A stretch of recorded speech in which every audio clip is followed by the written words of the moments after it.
Shalom. Ce Shabbat, nous allons lire Be'ezrat Hashem Parashat Noach. Noach avec le déluge, avec la destruction du monde. Le monde a été détruit par la faute, l'inconduite et la dépravation des mœurs, surtout de la génération du déluge, où tous les excès ont été dépassés. Et Akadosh Baruch Hu a dit,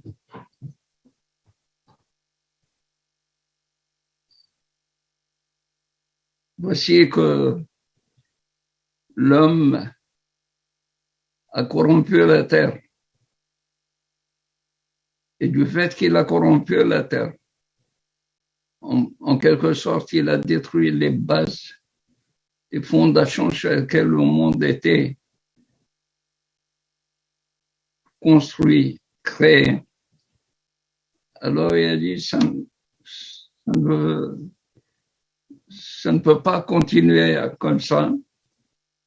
Et le monde n'a plus de sens pour qu'il puisse exister. Alors, je vais les détruire. Je vais les anéantir avec la terre. Et tout cela pourquoi? La terre a été remplie de violence. Quel genre de violence il y a eu au temps du déluge? Les Hachamim, ils ont dit que c'était une violence distillée, une violence réellement qui était légale. Ils ont légalisé la violence. Comment cela? Ils ont donné un exemple. On sait que pour pouvoir passer en justice, quand il y a un différend entre un homme et un autre, pour une transaction, il faut un minimum, une somme, un montant minimum pour réclamer la justice. C'est quoi? C'est avoir la possibilité au moins d'un prouta, un montant d'un prouta. Au temps du déluge, chacun prenait à l'autre moins qu'une prouta de manière à ce qu'il puisse plus avoir de recours contre lui. Akadosh Baruch Hu a dit à Noach, va leur dire comme quoi je vais détruire le monde. Et c'est la violence. C'est surtout cette accaparation de ce qui appartient à l'autre qui a fait qu'Akadosh Baruch Hu ne pouvait plus supporter patiemment l'inconduite des gens. Alors, il a décidé de détruire. Seulement, pendant 120 ans, Noach devait préparer la Teva, l'arche, dans laquelle il devait accueillir tous les échantillons de toutes les espèces humaines, animales et volatiles également. Pourquoi donc Noach n'a pas intervenu? Même le Zohar HaKadosh pose la question. Il dit, comment se fait-il que Noach n'a pas prié pour sa génération? Au lieu d'offrir des korbanot après le déluge, une fois qu'il a été sauvé, il eût mieux valu, c'est de faire ces sacrifices avant. Peut-être qu'Akadosh Baruch Hu, en sentant l'odeur des sacrifices, il se serait apaisé, il aurait regretté de vouloir détruire le monde entier. C'est une des raisons pour laquelle le Zohar HaKadosh, il accuse Noah de non-intervention auprès de HaKadosh Baruch. Bien plus, le Midrash, Moshe Rabbeinu reproche à Noah de n'avoir rien fait pour sa société, pour sauver la société. Il lui dit, écoute, j'étais prêt à me donner en sacrifice pour le peuple d'Israël quand HaKadosh Baruch Hu a voulu l'anéantir et l'exterminer. Pourquoi n'as-tu pas fait la même chose? Également, on se pose la question, comment Noah est resté indifférent? Comment Noah était-il resté indifférent par rapport à ce projet néfaste de HaKadosh Baruch Hu de détruire, d'anéantir le monde?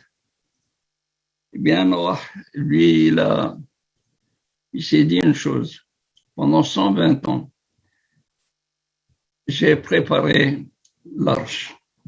J'ai planté les arbres. Et tout le monde voyait que je plantais des arbres. Quand il me demandait dans quel but tu plantes ces arbres, je disais parce que HaKadosh Baruch Hu a l'intention de détruire le monde. Il m'a demandé de préparer une arche pour y accueillir certains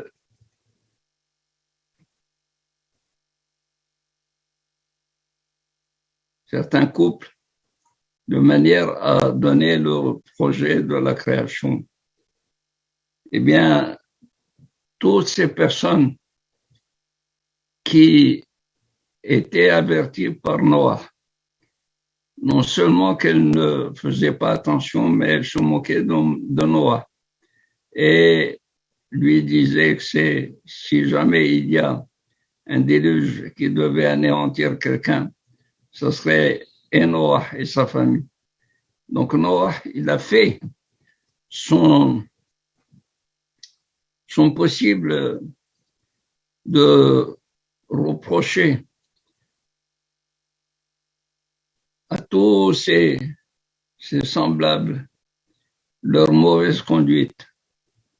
Nous savons que Yaheskel dit, si quelqu'un voit un rachat se conduire mal et n'attire pas sa attention sur cette conduite, c'est lui qui paye pour le rachat. Aval, si il fait le reproche, il l'avertit, Ve'ata et nafshecha hitzalta. Et toi, tu as fait ton devoir, tu as sauvé ton âme. Donc Noah a sauvé. Il s'est contenté de sauver son âme. C'est de là que vient justement l'interprétation Noah ish tzadik tamim haya bedorotav. Noah était un homme juste, tamim, pur, intègre, bedorotav dans ses générations.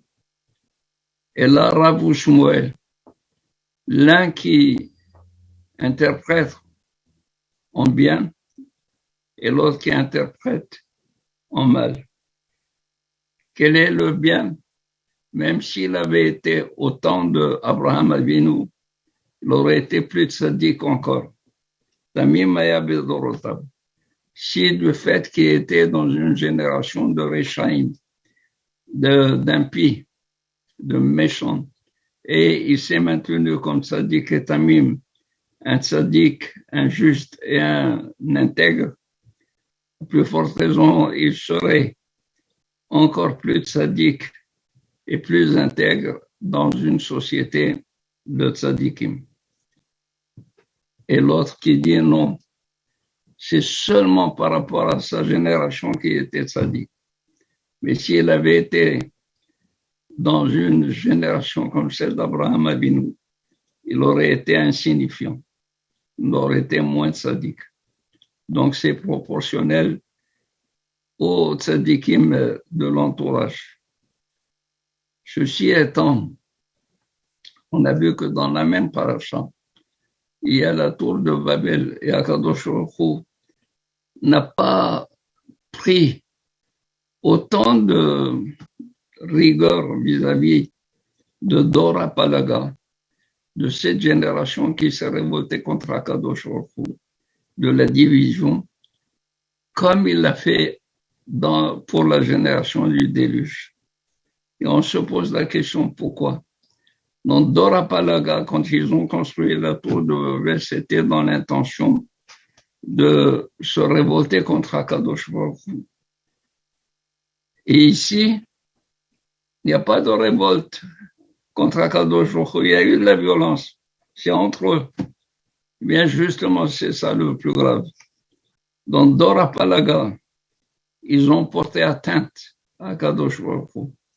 Mais ils étaient unis. Ils avaient les mêmes pensées, les mêmes projets.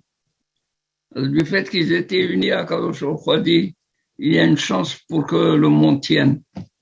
Mais ceux-là, même sans porter atteinte à Akadosh Baruch Hu, le fait de porter atteinte à leurs semblables par le désordre et par la violence, ils ne donnaient plus aucune chance à ce que le monde vive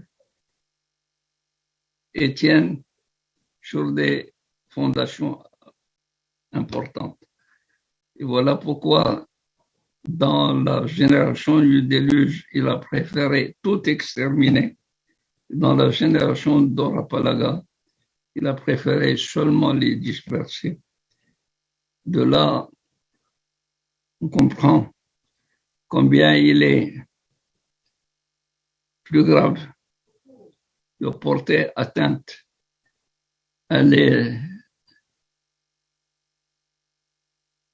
au prochain, à celui qui est juste à côté de toi et qui voudrait vivre, qui voudrait être respecté comme toi tu aimerais être respecté. Si on ne le fait pas, Akadosh Baruch Hu, il prend toute la rigueur et il préfère finir avec une société où il n'y a pas de coexistence, il n'y a pas d'accord, il n'y a pas de paix entre eux. Alors que pour le Dora Palaga, parce qu'il y avait la paix entre eux, il a préféré les disperser sans les exterminer. Alors de là, on apprend, faut éviter la violence, faut aimer le prochain, chercher l'unité et l'union avec le prochain plutôt que de se diviser, de se disperser, de se quereller. Il y a d'autres que nous puissions comprendre cette leçon, puisque les Hachamim ont dit Asara Dorot, mais Adam ad Noach, Acheba Noach, que toutes les générations allaient en descendant dans la morale, c'est-à-dire baisser dans la morale jusqu'à ce que Noah soit venu, il a pris une récompense Keneget Kulam, et Asara Dorot de Noah jusqu'à Abraham, Acheba Abraham jusqu'à ce que Abraham est venu, et Kibel Sachar, il a pris un Sachar Keneget Kulam. Pourquoi? Parce qu'il a sauvé l'humanité par sa